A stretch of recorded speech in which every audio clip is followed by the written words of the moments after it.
build a Barnes joint. So basically you need this little spanner wrench tool from Barnes.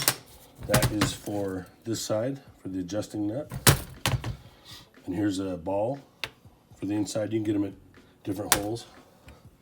So just get the hole that you need. This one's a smaller one. And these rubber pieces. So my best guess is you can see it kicking out right here. This joint was moving around clunking. So I don't know, that is right next to the exhaust, sorta, but I don't know if it just got dry and sort of pushed itself out of there. But anyway, we'll take it apart.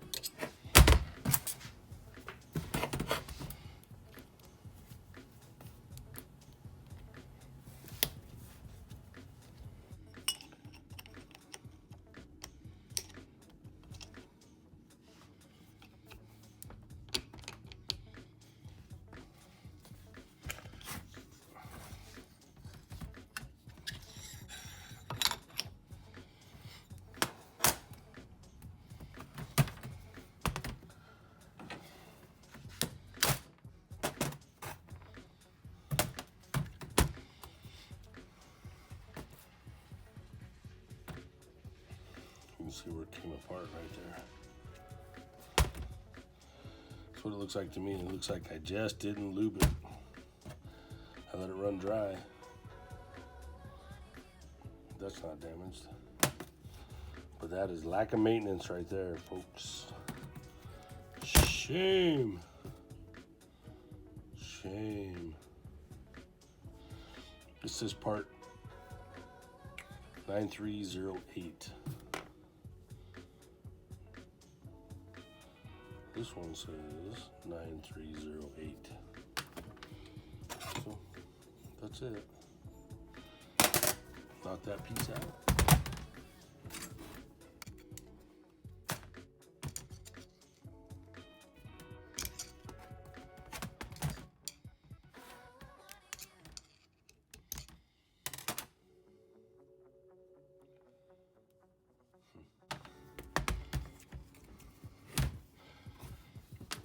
I wonder if they're all going to do that. There's no grease in that thing anywhere. For some reason I thought they were greased.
What I did is I cranked on it until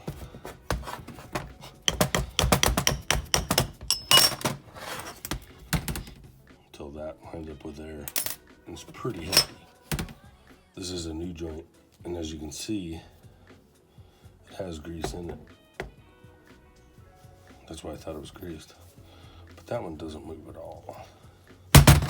So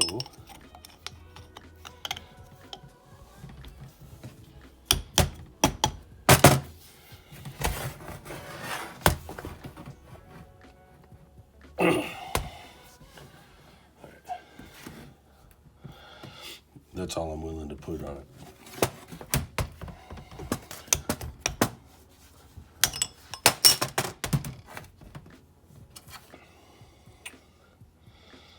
Drop this little holder back in, and then I will grease it up good with the gun.